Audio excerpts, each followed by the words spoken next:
महर्षि च्यवन और सुकन्या की प्रेम कथा। महर्षि च्यवन महर्षि भृगु के पुत्र थे। वे बचपन में ही गहरे ध्यान और तपस्या में लीन हो गए थे।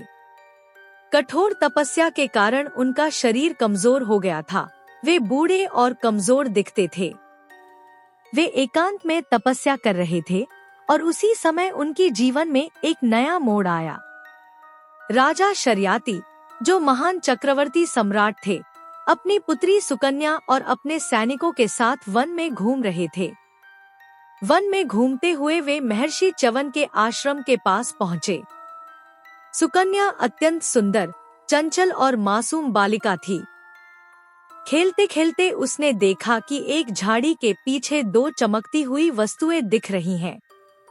बाल सुकन्या के मन में उनके बारे में जानने की इच्छा हुई और उसने एक कांटे से उन चमकती हुई वस्तुओं को छेड़ा, परंतु वे चमकती हुई वस्तुएं महर्षि च्यवन की बंद आंखें थीं, जो उनकी तपस्या के कारण धीरे धीरे जड़वत हो गई थी।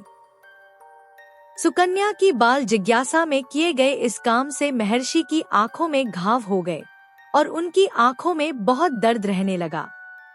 इस न सहने वाले दर्द ने महर्षि च्यवन के क्रोध को जन्म दिया, जिससे राजा शर्याती की सेना और राज्य के लोगों को संकटों का सामना करना पड़ा। फसलें नष्ट होने लगी, पानी की समस्या उत्पन्न हो गई और राज्य में विपत्तियां आने लगी। राजा शर्याती को जब इस घटना का ज्ञान हुआ तो उन्होंने अपनी पुत्री को लेकर महर्षि च्यवन के आश्रम में जाकर उनसे क्षमा याचना की। महर्षि च्यवन ने कहा कि इस दोष के पश्चाताप के लिए सुकन्या को स्वयं उनकी आंखों की देखभाल और उपचार कर उन्हें इस असहनीय पीड़ा से मुक्त करना होगा।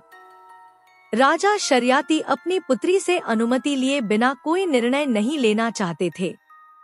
उन्होंने सुकन्या से पूछा और सुकन्या ने निसंकोच कहा, मैं इस महर्षि की सेवा करने के लिए तैयार हूँ।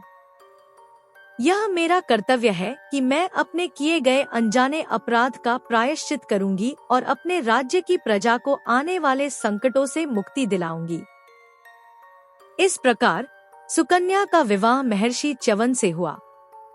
वह एक अत्यंत सुंदर राजकुमारी थी और महर्षि च्यवन वृद्ध और दुर्बल थे, लेकिन सुकन्या ने निष्ठा और प्रेम पूर्वक उनकी सेवा की। सुकन्या का समर्पण और प्रेम देखकर देवताओं के चिकित्सक अश्विनी कुमार, नासत्य और दस्र अत्यंत प्रसन्न हुए। वे महर्षि च्यवन के आश्रम में आए और सुकन्या से बोले, हे सुकन्या, तुम्हारी निष्ठा और प्रेम देखकर हम तुम्हारे पति को पुनः यौवन प्रदान करना चाहते हैं। अश्विनी कुमारों ने महर्षि च्यवन को एक दिव्य स्नान कुंड, औषधीय सरोवर में नहाने का आदेश दिया। जैसे ही महर्षि च्यवन उस जल में नहाए, वे एक तेजस्वी, युवा और अत्यंत सुंदर आदमी में बदल गए। अब वे इतने सुंदर और शक्तिशाली हो गए कि उन्हें देखकर सुकन्या भी आश्चर्यचकित रह गई। कुछ समय बाद राजा शर्याती अपनी पुत्री का हालचाल लेने आए। जब उन्होंने देखा कि सुकन्या के साथ एक अत्यंत तेजस्वी युवक है, तो वे आश्चर्यचकित रह गए और बोले, हे पुत्री, यह युवक कौन है और महर्षि च्यवन कहाँ है? सुकन्या ने अपने पिता को सब कहानी कह सुनाई कि कैसे महर्षि च्यवन को पुनः युवा रूप प्राप्त हुआ। राजा शर्याती अत्यंत प्रसन्न हुए और उन्होंने महर्षि च्यवन और सुकन्या को आशीर्वाद दिया। महर्षि च्यवन की प्रेम कथा एक अत्यंत सुंदर और प्रेरणादायक कथा है।